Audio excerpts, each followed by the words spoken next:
Good morning. Good morning. Good morning. Or really not really good morning. It's really good afternoon. It's the end of the day, guys. But that's okay. So thank you all so much for being here today. I'm Jamie. I'm with Metro Council. And just a little bit about Metro Council. We are, the official name is Metropolitan Coalition of Community Mental Health Centers. We are the Metro group association of all the community mental health centers in the Metro. And I want to thank all of you for being here today because part of our mission is to provide education on areas that are really important to be talking about. And we provide free webinars on the second and fourth Thursday of the month from 3:30 to 4:30. And I'm really excited though to introduce Quinn with the Kansas City Anti-Violence Project. And I know Quinn will be talking about an incredibly important subject today. And so just wanted to introduce Quinn. Just a little bit about Quinn. Quinn currently serves in the capacity as the Outreach and Programs Coordinator at the Kansas City Anti-Violence Project. As an individual who navigated children's services, their passion to empower others began early in life. And Quinn interned with the Kansas City Anti-Violence Project from 2013 to 2014 as their youth outreach intern. And as an intern, they provided trainings and technical assistance while obtaining their Associates of Arts at Indian Hills Community College. And Quinn found a passion in community collaboration. So I want to thank Quinn so much for being here. And without further ado, I'm going to turn it over to Quinn. So thank you. Awesome. Thank you so much for that, Jamie. I super appreciate all of you, and I appreciate that warm introduction. And I'm excited to share this space with y'all today. I have two screens going on, so sometimes when I look over here to the right, I'm going to be monitoring the chat, and I know Jamie has let me know that she will also be helping me do that. And then I will be share screening on this side. So without further ado, we're going to go ahead and jump into that. And do that bit. Okay, perfect. Okay. So again, good afternoon, everyone. My name is Quinn Erbe, and my pronouns are they, them presently. And I serve at the Kansas City Anti-Violence Project in the capacity as their Outreach and Programs Coordinator. Our office recently moved, so we've been on to lots of exciting things. And I'm just excited to share this space with you all today and talk about having allies in professionals. All right. So, looks like we might have skipped some. Oh, okay, here we go. Awesome. So Give It to Me Plainly and Simply is something that I've taken, adapted from one of my professors from Indian Hills Community College. Physiology was not a super easy course for me to take, along with anatomy and physiology, the sciences in general, and microbiology and all of that.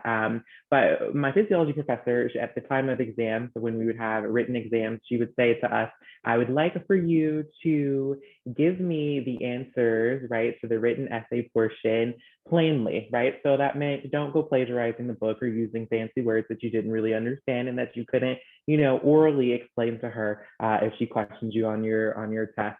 So then when she would give those papers back, sometimes she would then say, I am not a third grader, right? Give me more detail when you're answering the questions. And so my goal today is just to have a casual conversation with you all and give you all the information that I have and that KCAVP has continued to cultivate over the years with working with the LGBTQ community and victim survivors of domestic abuse, sexual assault, and hate violence. Plainly and simply, and always know that the questions during or after are always super helpful. And I will do my very best to explain this. All right, so the Kansas City Anti-Violence Project mission statement, we provide dedicated services to the lesbian, gay, bisexual, transgender, and queer community, both youth and adults throughout the state of Missouri and Kansas, who have experienced trauma, violence, harassment, or neglect through direct advocacy, professional training, community education. We work to prevent and respond to domestic violence, sexual violence, and hate crimes. Some of our services and programs include, we recently relaunched our 24-hour crisis hotline, and that number is featured here. And that's super exciting for us to have back up and running. We started that at the beginning of October. We provide immediate crisis intervention, which also falls under that crisis hotline, but we also have folks who reach out to our advocates or our main office line. And so we kind of go in to help de-escalate the situation, process and navigate those needs and move forward from there. We provide more short-term case management and advocacy. So whether that's going to the courthouse, providing incident documentation, going to the hospitals, or navigating resources such as shelters, drug rehabilitation, things of that nature. We provide counseling and therapy service referrals within the community with affirming therapists. We provide basic needs assistance, so things such as housing, food, clothing, and navigating those resources and getting those to clients. I have the privilege to oversee the Passages Youth Empowerment Group, which serves ages 13 to 17 years. We come together weekly. We do a meal, a guided activity that focuses on life skills, social skills, or a combination of the both. And we provide youth workshops and recreation activities, as well as some guided free time for them to interact with their peers and have conversations about how their week is going and some struggles that they may be facing and how their peers are also navigating some of the things that they're facing.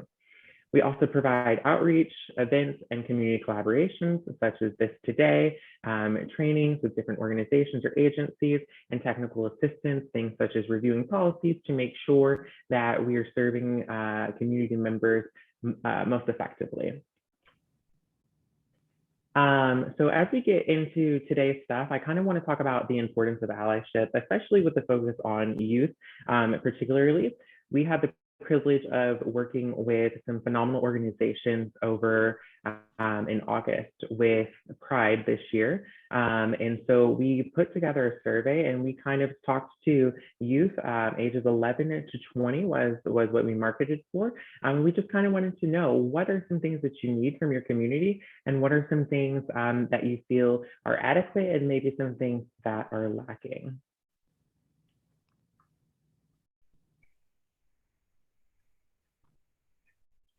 Yeah, that's a great question. So we do serve folks throughout the entire state of Missouri.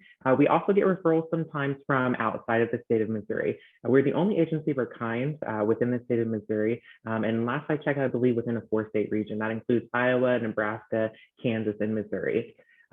We have referrals that come from other states sometimes. And what we try to do is we provide them with the resources that are most applicable to their surrounding areas to get them that immediate services, those immediate services that they're looking for. That was a phenomenal question. Thank you. So starting with bullying, and I'm not going to read all of these word for word, right? But the orange ones that are highlighted are like the ones that, as a person looking at these, found really significant and wanted to discuss. So 50% of our respondents reported having experienced peer-to-peer verbal harassment. 43% report having experienced online peer-to-peer harassment, and 44% report having experienced to act or present in a particular way to avoid harassment. So those are some really high numbers. Overall, we had 242 respondents to our survey, which was phenomenal. We were very excited to have that and to be able to create a data narrative. And 44%, I mean, is a little below half of the participants, but that's a significant amount of folks who feel that they had to present or act in a way that perhaps is less feminine or more masculine, right? Avoid crying or showing emotions, just to be themselves or going through whatever that they're going through. Yes, Tracy.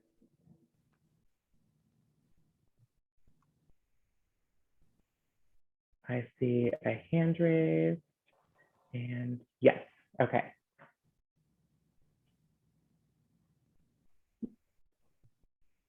No, okay, awesome. I'm gonna go ahead and move on then. Okay. Victimization, 20% report experiencing rape, 38% report experiencing sexual assault, and 25% report experiencing physical assault. Again, some higher numbers from a lot of folks who, again, the age demographic that we were serving was 11 to 20 years. So some really sad statistics. Another really big thing that we focused on when we were working on the data narrative was focused on the mental health aspect. We know that in general, even on larger studies, when folks are asking questions about mental health or mental health concerns, that there is a lot of underreporting that goes along with that.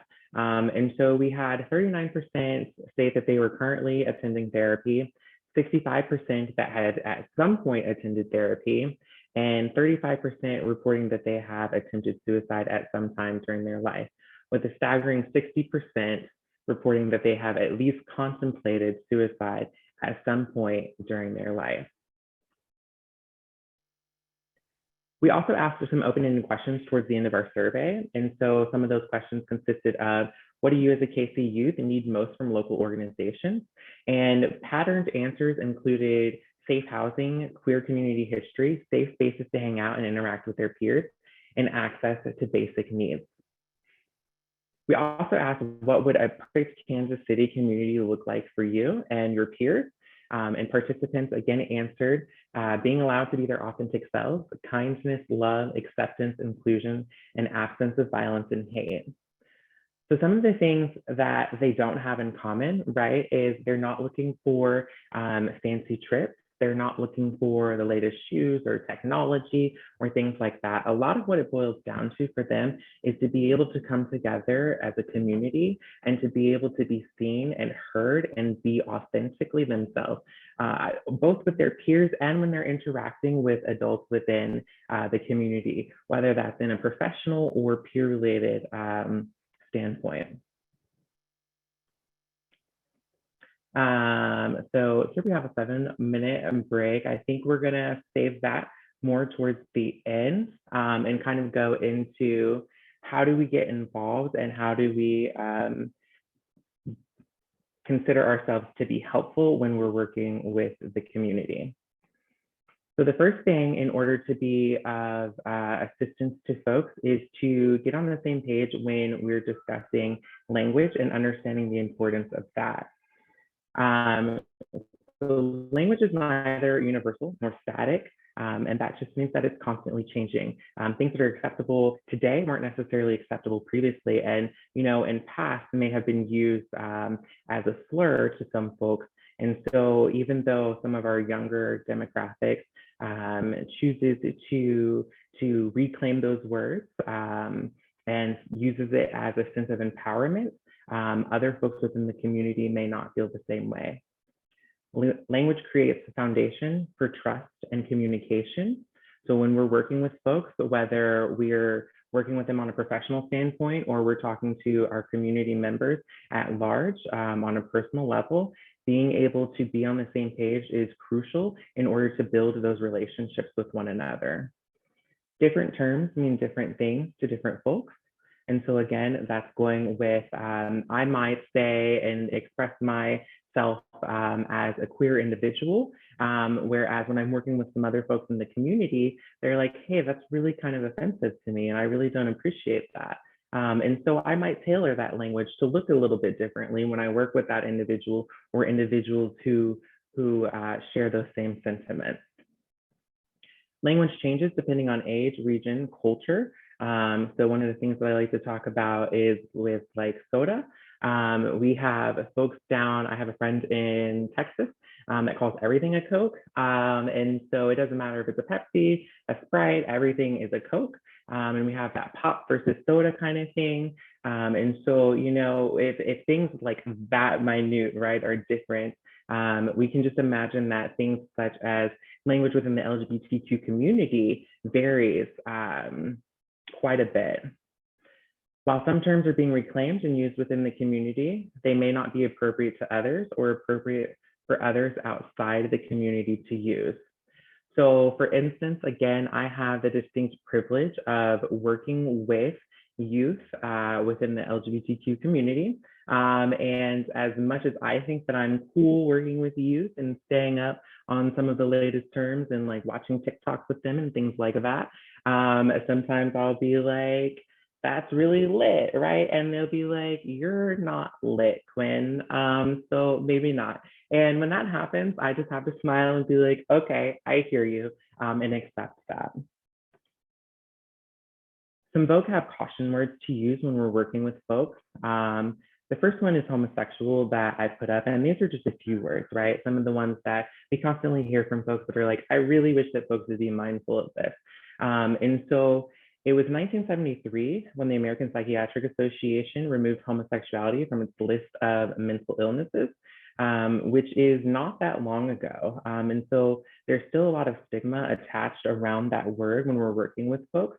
So it's really important to listen to how folks describe themselves, because again, there may be someone who describes their sexuality as homosexual, and for them that's totally acceptable. So it's important to ask if it's appropriate to mirror that, and if not, ask for clarification on what is a more appropriate term. The term transsexual, again, carries negative stigma and connotation. We know that trans affirmative care is still a relatively progressive or radical concept, and it's something that's still ongoing. Sometimes it feels like the community and healthcare providers take several steps forward, and then due to legislation or the change in climate, it's then, well, that's not appropriate, or that's, you know, abuse, right? So let's not do that. And then again, the term queer, a lot of negative stigma attached with this and experiences with bullying. Again, I find this sometimes when I'm working with community members or volunteers when we're having conversations. And Q is a part of LGBTQ, right? So that can be questioning, that can be queer. And for some folks, it's appropriate, and for other folks, it is not. It's important that when we're mirroring language, or it's important that we mirror language because it helps establish rapport with folks. But it's also important that we listen extra hard. So whenever we're in doubt, or we hear someone perhaps switch between the term homosexual and gay when perhaps describing their own sexuality, it might be important to key in on that and ask that individual, what is appropriate for me as your service provider or as your friend to explain your sexuality when we're having these conversations. We have the terms of cisgender and transgender, which gets us again on the same page as when we're talking with folks and being able to describe some of the terminology. So cis has the root word of being on the same side as, and so cisgender refers to the alignment of the biological sex and gender identity. So an example of this might be the folks who have M on their birth certificate or other personal identifying documentation, says, I see myself as a male, I dress as a male, I describe myself as a male, and the same for S, right? On the birth certificate may identify as a woman. Trans coming from meaning on the opposite side as, so sex assigned, which is by the doctor assessing the genitals of a baby, might be an inaccurate description of their self. It's really important that I note that dysphoria is not required to be an individual trans experience. So folks who may have quote unquote male genitalia, right, but I still describe themselves and their experience as female, may not want to have surgery, and that's okay. It's not a requirement. There's hormones and surgeries and laser hair treatments or having hair plugs put in is not a requirement for someone to be of trans experience. It's also really important to know that trans men, women and men of trans experience are men and women respectively. And we know that for overall, an umbrella term, trans men could be assigned to someone who had an F stamped on their birth certificate, and the same for trans women, may have had an M stamped on their birth certificate, and those things may or may not change throughout their life as they continue to progress. Gender nonconformity. Trans identities may include folks who are gender nonconforming, non-binary, agender, or genderqueer, and many, many other terms that are continuously evolving within the community. It's important to note that folks who are of trans experience may fall under gender nonconforming, but just because someone identifies or would describe themselves as an individual who's gender nonconforming or non-binary does not necessarily mean that they would describe their life experience as being an individual with lived trans experience. Individuals who are gender nonconforming may describe themselves as man or woman or neither. Individuals who are gender nonconforming may challenge the gender binary. So the idea of gender roles and clothing and things of that nature may play a part in their expressions throughout their day. And transgender overall can be a catch-all term for folks with lived experiences or an identity within itself when an individual is expressing themselves.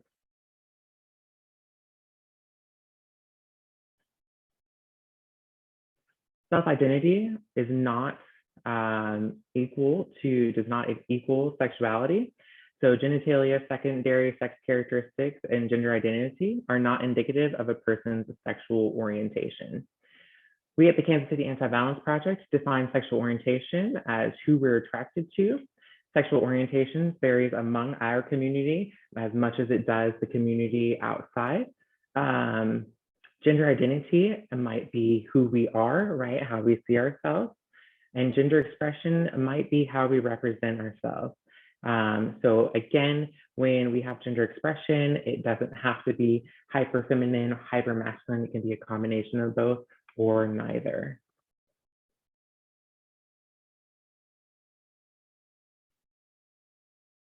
Yeah, that's a really great question. I'm not sure.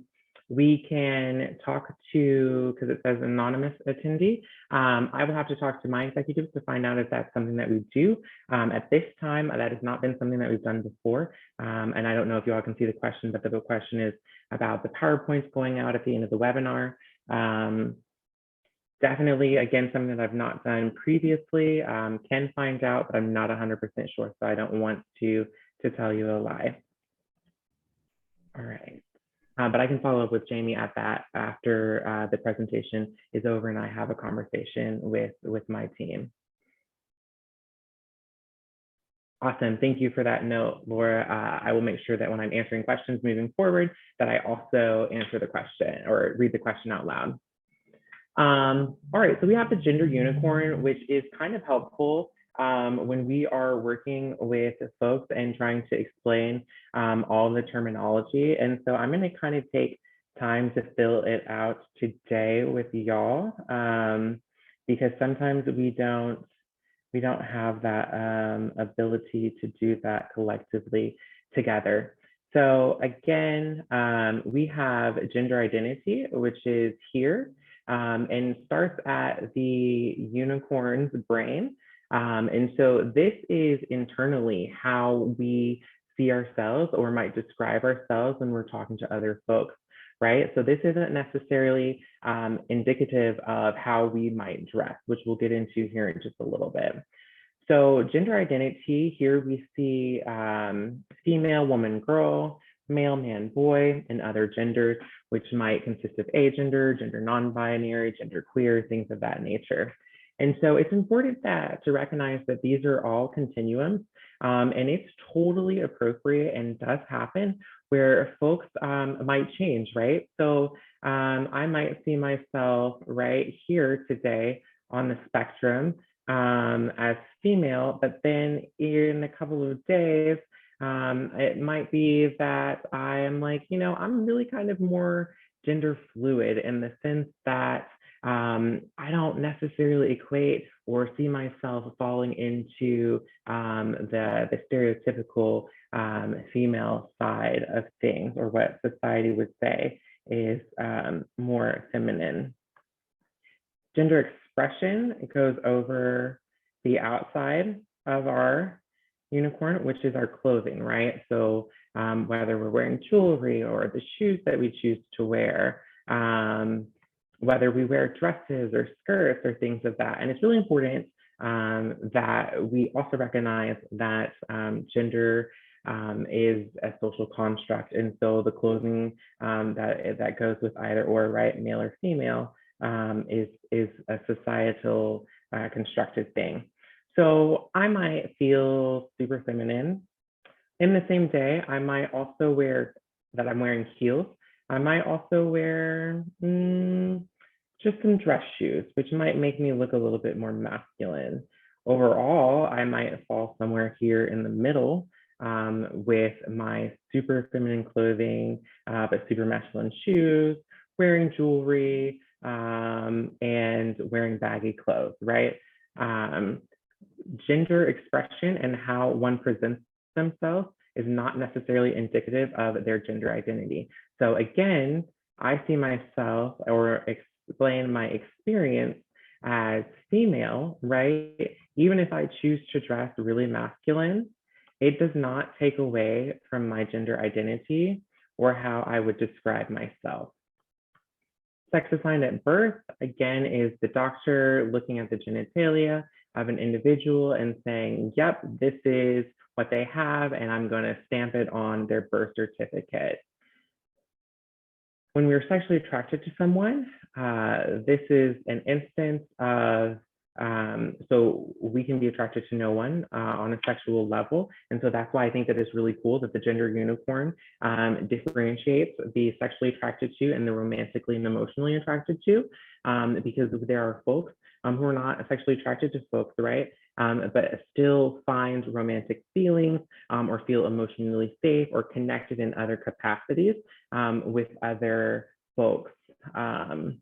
So our sexual attraction, again, can explain our sexual orientation. So whether they're lesbian, gay, bisexual, questioning, asexual, things of that nature. And again, it's important to note that our sexuality does not necessarily equate to our gender identity, right? So an individual who is a female experience that might express themselves as a lived trans experience, who chooses to dress masculine, still very much so be sexually attracted to women, right? And in the same instance, that individual may be romantically and emotionally attracted to men for what that particular individual provides when they're around that individual. So each of these is not indicative of the next level. This is just to kind of show that there's a continuum of the way that we might express ourselves when we are working or explaining how we feel or how we might express ourselves to other individuals. So again, gender and gender roles are really social constructs when it comes right down to it at the end of the day. Excuse me. So we know that when folks are born right at the hospital and they're wrapped in a pink blanket or they're wrapped in a blue blanket, or they have the confetti at the gender reveals, that automatically a lot of times there's folks who like have all of these ideas that pop into their head. So I'm not sure how many folks here like country music, but I'm kind of a fan of Carrie Underwood. And there's one of her songs, All American Girl, right? And so it talks about a father who's really excited to have a baby boy. And then the nurse comes in and it's not, you know, a blue wrapped little bundle of joy. It is instead a little bundle of joy wrapped in pink. And so all of the ideas that he had of having a son and taking them fishing and going and playing football and like winning trophies and doing all those macho things, right, are quickly fading, and instead sees this little girl that might be a cheerleader and go on to do really soft things in life and produce life of her own, right, one day. So when we think of those things, it's really important that we challenge it within ourselves and even maybe when other folks around us are having those conversations, right? So when I had a family member getting ready to have a baby and they found out the assigned sex of their baby, they were like, oh, she's going to do all these great things. And, she's going to grow up and she's going to have a husband and she's probably going to be a great homemaker and all those wonderful things. And I'm like, okay, but she might not, right? She may grow up and she may want to be a football player. She might grow up and not be attracted to anyone or not attracted to men. She may not even want to have children, right? So let's not put all of these expectations. Like, let's let this bundle of joy grow up and come into their own being and figure out the things that they want to do and the things that they like. Because I know that the things that I liked when I was 5 was not the same things that I liked when I was 13. And when I was playing video games at 13, I don't necessarily find those things super exciting in my mid-20s. So things change over time. Let's just give folks room to grow and to be themselves. So a part of this is like the feedback. Y'all are more than welcome to type some into the chat. I will also name some stuff off, but what are some types of stereotypes when we think of our stereotypical male, female career paths? When we think about who is our homemakers versus our breadwinners, and when it comes down to our clothing, what are some things that we think of? And if y'all would go ahead and type some of those things into the chat, and I will read some of them out. I'm going to take a couple of seconds to get a drink of water.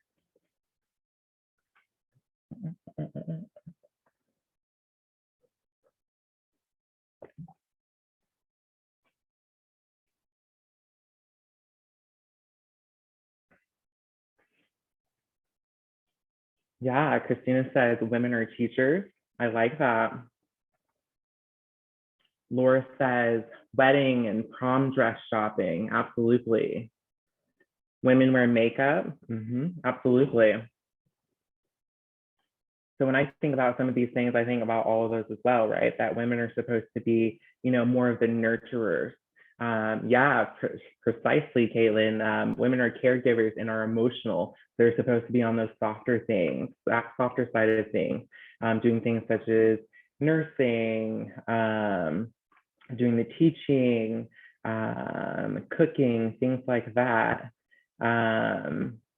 Stay-at-home moms or women, absolutely. Men are tougher and can play more sports and do construction.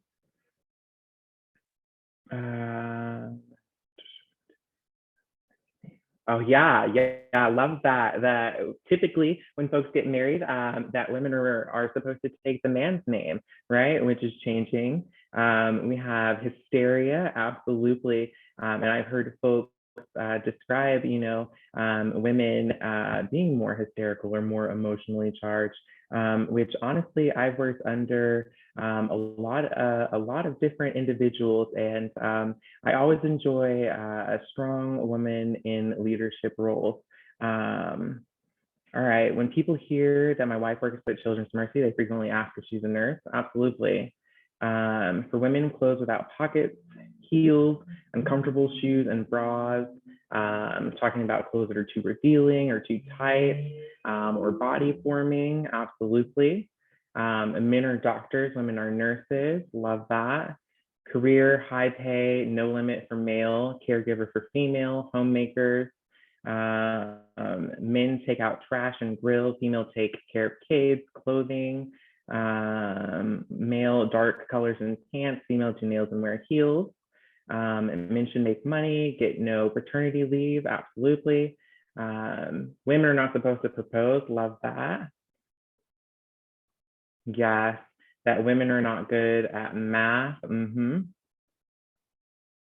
That women are more responsible for knowing the dates and children's preferences and all of those household running things. Oh, yeah, I never really thought about that, about women not having pictures of their families in their office. They can be taken more seriously in the workplace. But men, right, on the opposite hand, are like, let's put these photos out so that way we can show that we're family, right? We're well-rounded as individuals.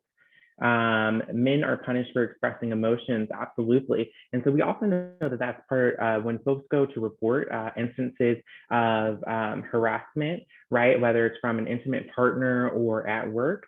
Some folks don't want to come forward because they're like, I don't want to be made fun of, because society overall has this idea that men are supposed to be able to handle their own, that men are strong, that men cannot be assaulted, that men cannot be abused. And we know that that's just absolutely not true. Yeah, again, women responsible for most of the house and making sure that the family's okay, the doctor's appointments, checkups, things like that. Assertive women have been called bitches, which is like super unnecessary, right? Like, because the same way that a man can come in and say, I need you to perform X, Y, and Z, and I need it on my desk by the end of the day, having a female come in and do the same thing might have some of those same concerns.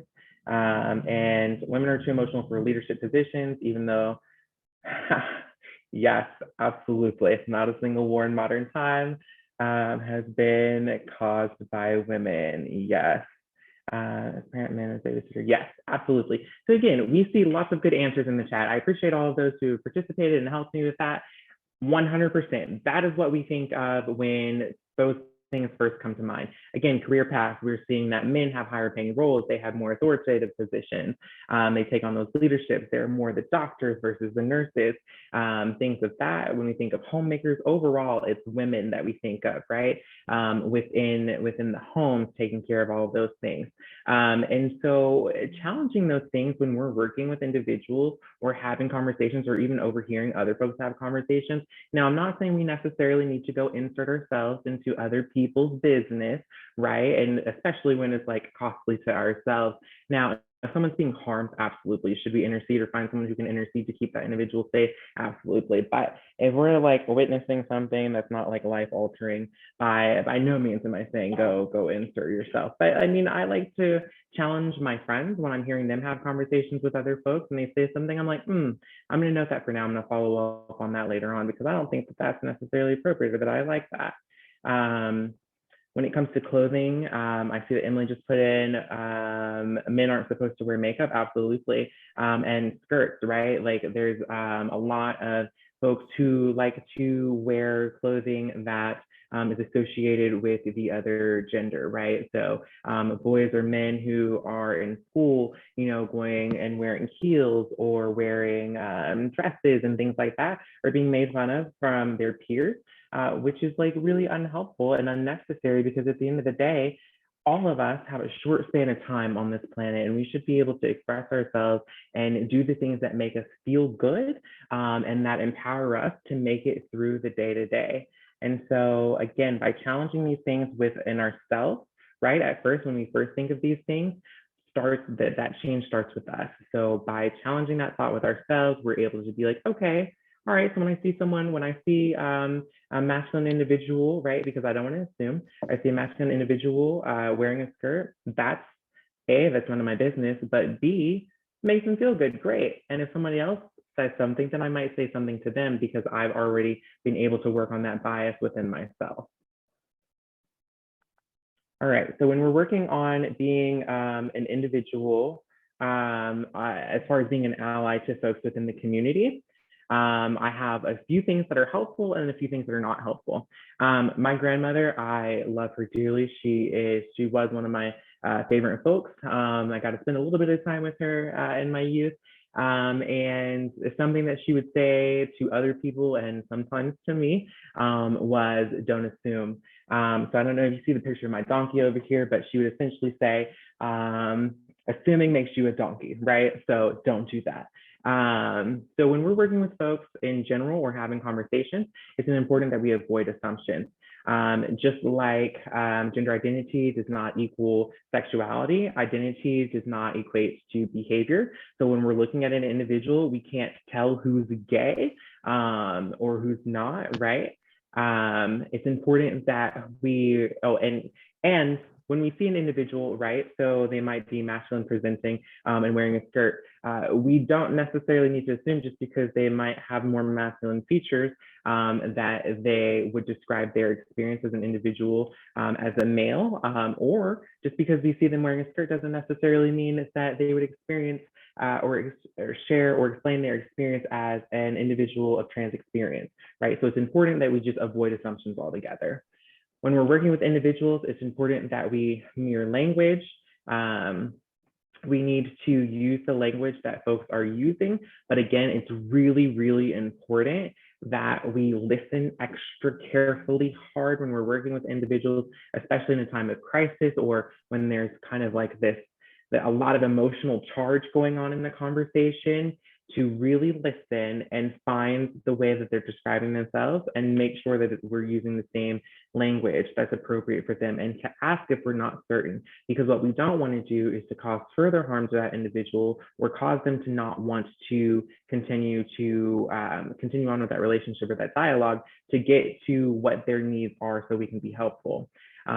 Making sure that we're using the name that they give us, making sure that we're using the pronouns that they give to us.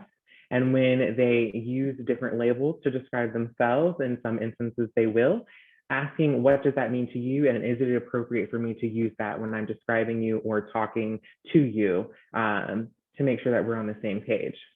Use inclusive language, so things like saying significant other versus husband or wife or boyfriend or girlfriend can be helpful. And the more we do this in our personal lives, the more that it starts to bleed into other portions of our life, which is, great. And I think the overall goal is to do better and be better for ourselves and for our community at large. And by our community, I don't just mean the LGBTQ community, but I continuously am working on trying to be a better person and to do better daily for everyone that's around me at large, because it makes me feel better by bringing goodness and happiness around. And it's a daily work in progress. Using the term grown-up is something that I use when I'm working with youth specifically, because we have no idea what their home life looks like. So in some instances, individuals are staying in group homes, or staying in foster homes, things of that nature, or they're staying with friends, or they're couch surfing, whatever that looks like. So grown-up, right, can mean any number of things versus saying mom or dad or parent. Okay. If you don't ask for someone's real name or sex.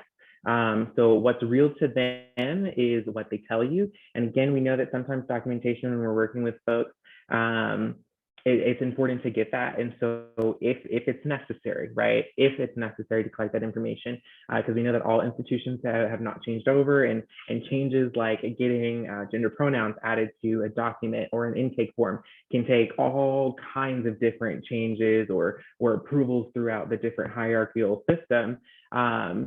Make sure that you have that conversation and that you're open and you're transparent about that from the beginning. But after you collect the necessary information for your documentation, let's make sure that we then take that information, put it to the side, and go back to, so would you like to reintroduce yourself? What is your name? And how may I address you when I'm talking to you and when I'm talking about you with my colleagues or this service provider? Don't ask about somebody's body or genitals. Pretty self-explanatory. Like at the end of the day, for the most part, unless you're a medical provider doing a physical or something of that nature, it's not super necessary to collect that information.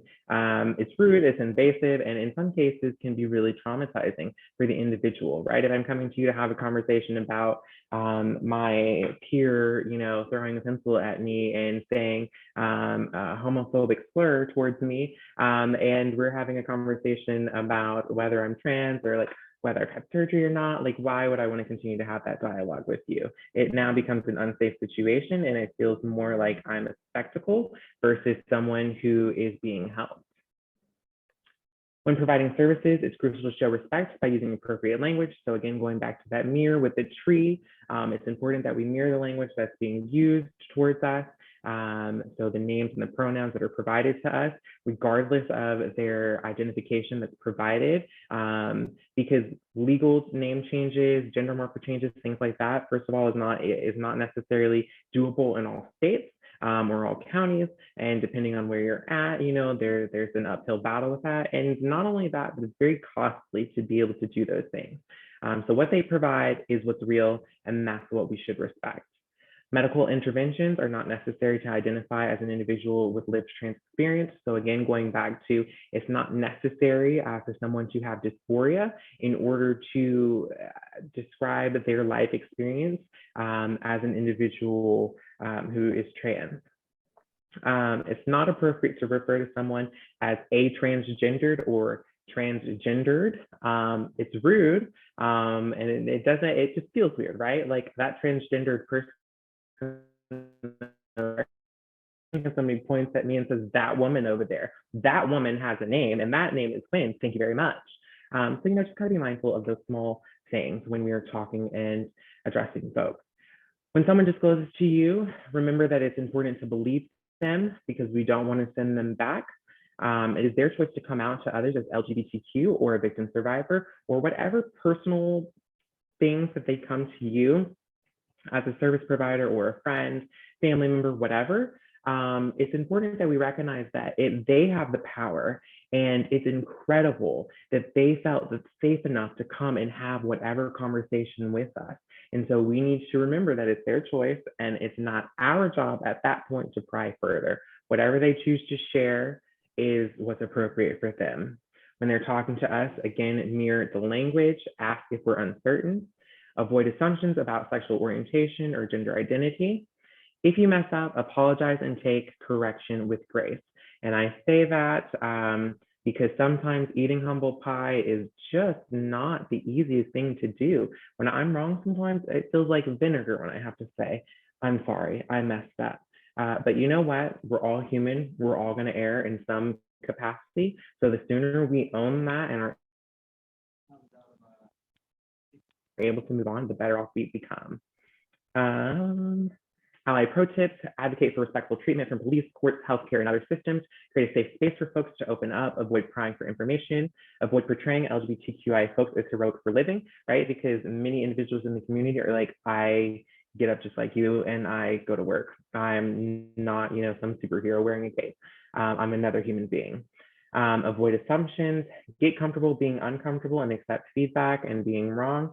Again, we're all human. And honestly, the sooner we embrace that we are human and that we're gonna mess up, the more we step into that authenticity. And the more we do that, the more likely we are to become better and to do better for ourselves and for those around us. Be gracious with yourself. This is a journey, right? It is a long journey. And we are incredibly blessed to be here and to experience all of these things that are happening. So as life is rough for ourselves and for others in the community, we need to extend ourselves some grace and to move forward. Be authentic. Folks can smell when folks are not being authentic, right? So just be you and own it. Show up for yourself, show up for them. Some ways that we can indicate that we are safe for other folks includes, in general, right, overall, when we're working with individuals, we might smile or verbalize to the individual, hey, we're here. We might show generosity in one way or another, or just like kindness. We utilize appropriate language, right? So we're not going to be mean to folks or say vulgar things in general when we're talking to anyone. And overall, our energy and vibe will reflect, right, the kind of individual that we are. So when we're trying to be intentional when working with folks within the LGBTQ community specifically, we want to provide documentation in class and offices that might include pronouns, their name, what's appropriate. I see that I misspelled wear, but wear a pin on your lanyard. That might be pronoun or the LGBT inclusive flag. We might put signs in our office that might be like, this is a safe space, or we might put a rainbow up somewhere, right? Like those really cliche things, but they mean a lot, especially when we're in an overall institution that might not be super safe, like schools, right? Every teacher might not be affirming, but we can indicate that we are. And by one little small thing in our office somewhere, we can indicate that. Set the tone by verbalizing and setting boundaries. Because continue to educate ourselves. And I try to use inclusive language because I am constantly growing, right? Every time I do presentations, every time I get feedback, every time I'm working with the community members, right? Sometimes I don't use the appropriate language or I don't mirror language. So just continue to educate ourselves because things are constantly changing. Making sure that we're asking culturally competent questions. So one of the things that really grinds my gears when folks come and they're like, I was at the doctor's office or I was talking to this individual and they're like, what are you? Oh, well, that's rude. I mean, what am I? I think I'm a human being, maybe a unicorn, I haven't checked.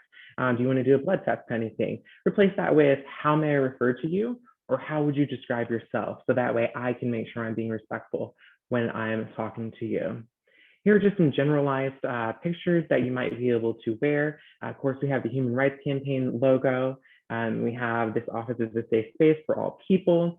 We have one of the more up-to-date integrated flags that covers the folks with lived trace experience, Black Lives Matter, the POC population, as well as the LGBTQ population overall. Other little pins and signs that we can include on our lanyards or somewhere within our office to indicate that we're safe. Just briefly, when we're working with individuals, this is a sample. A visibly feminine client describes herself as male and provides you with their name, Tim. During the intake process, you gather their forms and identification documents. As you're looking them over, you notice their ID shows F and displays the name of Tiffany. So some of the questions that I have would be, how do you proceed? And so for the sake of time, I'll just kind of like throw the answers out. So how do we proceed? First and foremost, we say, thank you so much for coming in today, Tim. I'm super excited to be here and to have the privilege to serve. What can I do for you? How do I address the client? I will address the client as Tim. I will address the client as he, him, as those are the pronouns that are described. Since in this particular scenario, there isn't an indication other than they describe themselves as a male, I would double check and say, is it appropriate for me to use he, him? Or are there other pronouns that I can use to describe you and address you as? What if you don't believe in the client's lifestyle? By the folks who are here, I assume that we're all affirming folks, but in general, if you don't believe in the client's lifestyle in the helping profession, I always am like, we maybe chose the wrong career path, right? Deal with it outside, right? That person is there, and so let's serve them. Our personal biases or however we feel is not important in giving them and providing them services. And if it is, then we need to recuse ourselves and find someone else who can take our place. What if documentation isn't supportive? So if we're working in an institution that says, listen, I can't put gender pronouns on the paper, or, I have to put their legal name. Again, collect that information, be open and transparent about that from the beginning, and then put that to the side. Now, Tim, how should I address you? What is appropriate for you and what feels good? And how might I introduce you? How will we introduce them to other staff and practitioners? Again, it's going to be, hey, I'm working with this phenomenal person, or I'm working with this client, Tim, and they're in need of some of your services. I let them know that you're going to come down and have a conversation with them. Will you come on in and introduce yourself to Tim so that way we can get that conversation going? Overall, it's really important that as we work with folks, that we continue to provide ourselves with self-care. If we ourselves are empty or are pouring from a cracked pitcher and there's water coming down here, not much water is going to come from over here. So it's really important that we take care of ourselves and that we do something intentional to make sure that we are able to continue on in this race, moving forward, working with other individuals. And this is some generalized information. I super appreciate being here with all of you today. I am going to be dropping in the chat a survey link that just allows me to continue to do the things that I do within the community. I would super appreciate if y'all would take a couple of minutes. It's a short 12 questions. Primarily, thank you so much, Gail. Primarily, there's some demographic questions, but then there's also some questions about my ability to do the presentation and engage with all of you today. Again, it's helpful with our funders so that way they can see, yes, KCAVP is out there in the community. Yes, KCAVP is actually talking to people and not talking to stuffed animals. It's super helpful with that.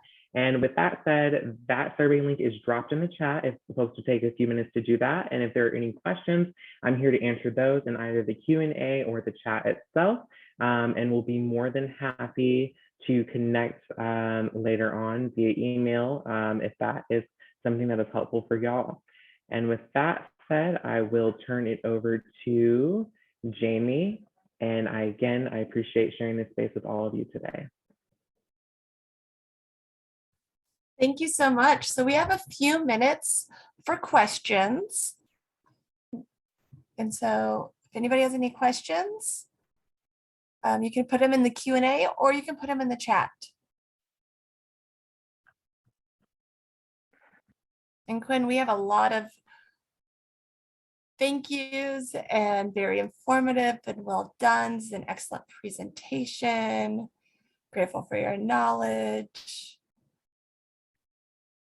Lots of thank yous.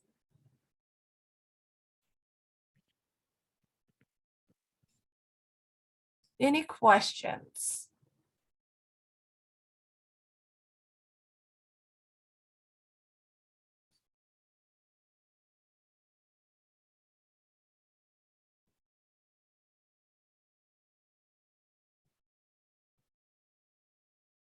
Okay. So there's a question that says, I recently moved from Kansas City to a much more rural area of Kansas, and I am really in need of some resources or maybe conversation cues for how to approach coworkers who are not, as you put it, or how I feel really meant to be helpers. I don't know how to word that better, but any links, resources, websites, videos would be so appreciated.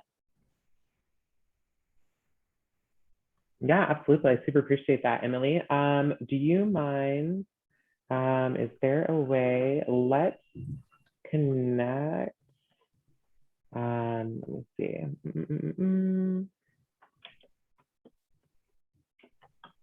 I guess I can put it in the chat overall as well. I'll drop my email.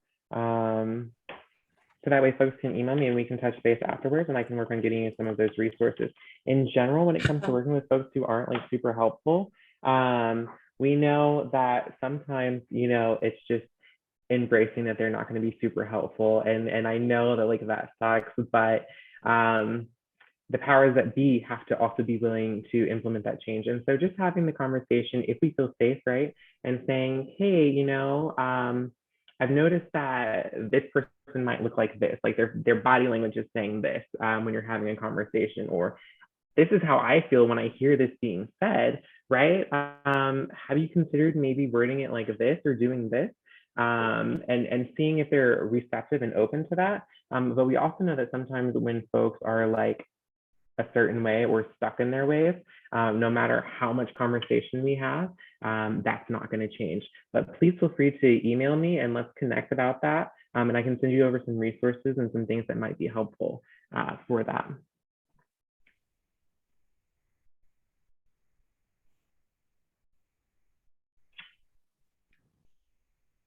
Okay, we have another question. Thank you.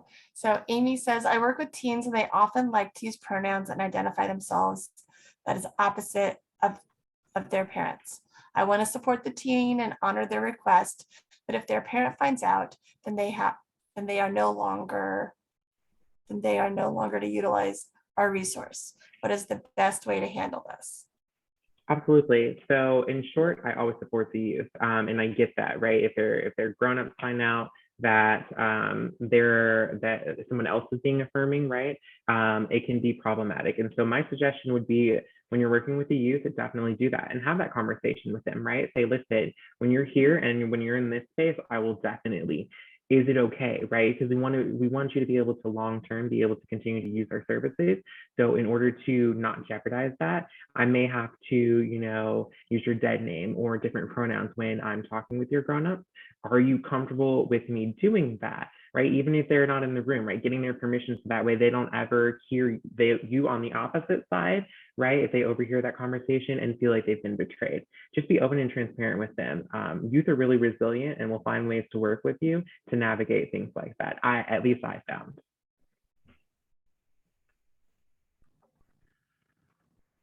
Quinn, is there any way to support your organization that we should know about? Are there any fundraisers or anything coming up that we could be supportive of your organization? Yeah, absolutely. Or are Thanks, you Dan. rolling in money and don't need it? We are a 501c3. I don't think we're ever rolling in money and don't need it. Thank you so much, Dan, for that question. Our Facebook is the first place that I would plug in. Going to that, we're always putting fundraiser event information on there. We're still working on some different things. We have a QR code that is up on our Facebook as well that folks can donate. And then, you know, volunteers in the future when we do larger events and things like that. So I would definitely encourage folks to like and follow our Facebook page at KCAVP and get that conversation going. And of course, feel free to email info@kcavp.org to get more specificity on what it is that you're looking to do, whether that's donations, volunteers, things like that.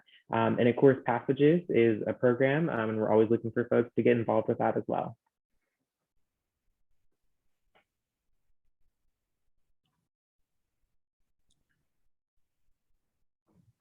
Any other questions?